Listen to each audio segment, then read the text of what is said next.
Alright, ladies and gentlemen, welcome to the Undisputed Podcast. Me and my co-host Jeff, in separate videos, will be going over the 1997 King of the Ring finals between Hunter Hearst Helmsley and Mankind. And then after this, we will be going over the WWF Championship match at the King of the Ring between The Undertaker and Farouk, otherwise known as Ron Simmons. So let's start this off. First, you get an interview with Mankind, who says that in order for Hunter Hearst Helmsley to win the King of the Ring, he will have to run him over with a truck. And then he actually quotes the Lion King here, saying that he pretty much says that just like a movie he recently saw said, he just can't wait to be king. It was pretty comical. So Mankind enters first, then Hunter Hearst Helmsley enters second. And then we get a flashback to earlier in the night where Hunter Hearst Helmsley beat Ahmed Johnson with a pedigree. I actually turned away for a second to grab something, so I'm not sure if they flash back to Mankind's win earlier, but he beat Jerry the King Lawler earlier in the night in the semifinals of the King of the Ring. So the match starts with a couple collar and elbow tie-ups. Mankind throws Hunter against the ropes. He hits a reverse elbow takedown and then starts stomping away Hunter right away. He starts raking the eyes and the nose of Hunter Hearst Helmsley in the corner. Hunter slides out of the ring to get away from Mankind. They start brawling on the outside, and then Hunter slams Foley's head into the steel barricade. Or no.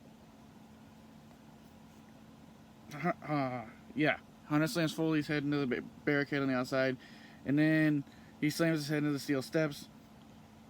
And then they go back in the ring, and then Foley starts hammering Triple H on the top rope, and then Hunter ends up reversing it, where he grabs his legs and he falls backwards and head smacks the turnbuckle. So he does that to counter, and then he hits a swinging neck breaker. And then he goes up to the outside ring apron. His Mankind's head's kind of hanging off. And he drops the elbow to the back of the head of Mankind and then starts choking him with the bottom rope. Where he's pulling his head down on the bottom rope with Triple H standing on the outside. So they get back in the ring and they get up and they start exchanging right hands back and forth. And then eventually he gets a clothesline. And then he gets up and Triple H, or Hunter Hearst Helmsley, sorry, my bad, punches him in the face. He falls down. He kind of leans over to the ropes. And then Chyna gets involved and she hits Foley with a right hand on the outside. But then to counter the cheating by Chyna, Mankind hits a low blow. We have a lot of low blows in 1997, guys. And the refs always seem to see it, or if they see it, they just don't care. That's supposed to be a disqualification, but it never happened. I don't understand. I've seen these matches before, but not in succession like this. So I guess I didn't notice how frequent it was. Every time I watch it just individually, I'm like, oh, there was a low blow in this match. But I never seemed to realize how many there were in this year, particularly. It's absolutely nuts. No pun intended. So Mankind gets thrown over the top rope, and then the ropes, the thing where they get their arms tangled in the rope, where the rope goes underneath the second rope. Well, it happens with his neck, and he's hanging by the neck. That's be a pretty dangerous spot to do. I think Foley's one of the only people you could probably get to do that. I'm sure there's a couple other people who've done it before, but not very many people would be willing to risk that. Baseball slide by Hunter on the outside. Foley smacks his head on the steel barricade after that. So they get jumping knee to the back of the neck twice on Mankind on the outside. And then when they're inside, Hunter Hearst Helmsley starts trying to break the neck of Mankind, which is it's just crazy. But Mankind counters with a flapjack, or they call it a hot shot, off the top rope. He gets a 2 count. He picks him up. He does it again. He gets another 2 count.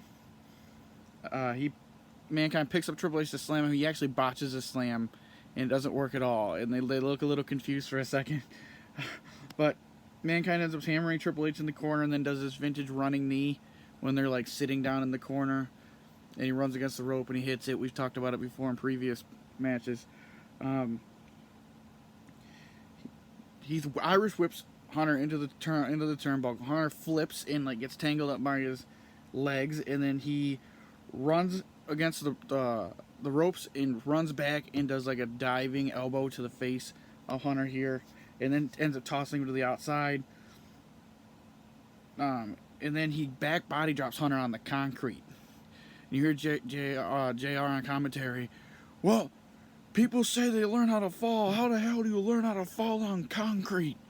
JR was absolutely phenomenal as a commentator. The best ever. I'm not even going to argue with people about it. And he's still kicking it in AEW. He's kind of lost a little bit of a step, but he still got it. And a lot of times his calls are still iconic over there. Foley runs off the ring apron and hits a diving elbow where Triple H is laying on the concrete. Then he puts him in and he hits the double arm DDT, which is like his signature move. You know, you got the mandible claw for his finisher, and this is his signature move. He's beating a lot of people with this move. But the ref is distracted by China, and then when he finally turns around, Mankind only gets a 2 count on Hunter. Hunter sets up for a pedigree, but he back body drops Hunter, and then when Hunter's laying on the ground, he sticks the mandible claw in there. But China ends up grabbing Mankind's hair and pulling him to the outside, and the ref doesn't see it at all. I don't know what the ref thinks happened to Mankind. He just like jumped out of the ring on his own, but he questions China. But it's like this is the point where you should eject her, because you know he didn't just like flip out of the ring. He was obviously something happened. So, whatever. Sometimes this shit irritates me. Hunter sets up Mick Foley, so he's on the outside of the ring apron, outside the ropes. He's on the inside, and he hits a neck breaker, so his neck like off the top rope, and then hits the ground. So Hunter ends up throws Foley in the Mankind in the ring, and then rips off Mankind's mask. He goes up top to the top rope, and Mankind gets up and locks in the mandible claw again, but Hunter sticks a thumb in his eye, vintage heel. But Mankind hits an atomic drop and a clothesline and gets a 2 count. And then he clotheslines over the top rope. Both men go to the outside. Mankind goes to jump on Triple H again, but China pulls Hunter out of the way, and Mankind hits the steel barricade with his head again. This is common in this match. Mankind took a lot of bumps. That poor dude. No wonder he struggles now with health. Hunter throws Mankind into the steps. And then he puts Mankind on the announcer's table and actually hits a pedigree through the announcer's table. This was back when the announcer's table was like an actual just regular table with a cloth over the top. You hear one fan in the audience go, "Holy fuck!" Classic. You love when you hear the fans, and you love when like WWE doesn't take it out of the broadcast, because that adds the realism to it. Like one fan is just out of his mind excited. They go to get back in the ring. And Mankind's barely going to beat the count. And China takes the scepter that they give to the King of the Ring winner and hits Mankind across his back, shattering the scepter. And then Hunter knocks Mankind off the ring apron, and Mankind hits the concrete on the outside, puts him in the ring, and gets a 2 count out of it, and then picks him up, hits the pedigree, gets the win. Hunter Hearst Helmsley is your 1997 King of the Ring. He bullies the coronation guy into bringing the robe and the crown into the ring. Put the robe over Hunter, and then he takes the crown and starts beating Mankind with the crown. A little extracurricular activity, heelish stuff. I gotta say, this match was actually pretty exciting. There wasn't a lot of slow moments in this match, so I like that. I like that better. I understand slow moments sometimes are better for storyline and to work an injury, so I don't always hate it. But I prefer matches that are pretty upbeat for the most part. Or if it's going to be slow, I hope it's at the beginning and it doesn't take like too excessively slow. Like just a few minutes, you know. This match really had no slow spots. I'm going to give this a 7 out of 10. I don't think it was the most like badass wrestling match I've ever seen, but it was just a pretty good brawl with some real nice spots here. Mankind's always been the spot king. Almost anytime he's in a match is probably pretty good. Hunter was still a little green, but he was now starting to come into his own in the ring. And he's going to lose the Hunter Hearst Helmsley gimmick I think in the next 6 months. Maybe, yeah, next 6 months, because DX starts at the end of 97. So, he's going to lose that and hit Triple H, and then he hits his stride off and running.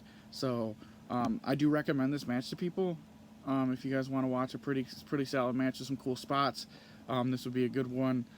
I think they picked the right winner here. Mankind didn't need the rub. Hunter Hearst Helmsley was green at the time, so it was good to see him come in and get a victory like that. So, 7 out of 10 for me. We'll see what my boy Jeff We'll see what my boy Jeff's grade is. Sorry about this, guys. There are no second takes. There's no cuts. So if I mess up, I mess up. So we'll see how he gives it. So thank you guys for tuning in.